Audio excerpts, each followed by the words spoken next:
Ready to tighten up your Shopify payment security and make sure the right card is being charged? Let's dive into removing your Mastercard from Shopify in just a few easy steps. First, log into your Shopify admin dashboard once you're in. Look for the settings icon down in the bottom left-hand corner of the screen. It looks like a little cog, just like the settings on your phone. Go ahead and click on that settings icon. This will open up a whole new menu with a bunch of different options. From this menu, you will select billing. This is where you manage all of your Shopify subscription fees and any app charges.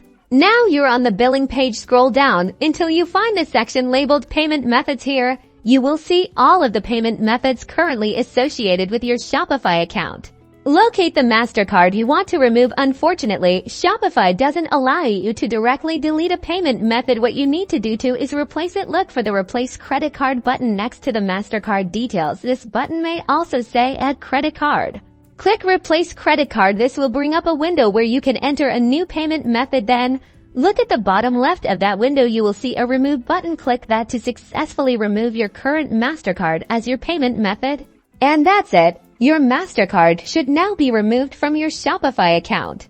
Enhancing your payment security and ensuring your subscriptions and store transactions are charged to the correct card. Be sure to update your payment information for any apps using the previous card, if applicable, because they will no longer work.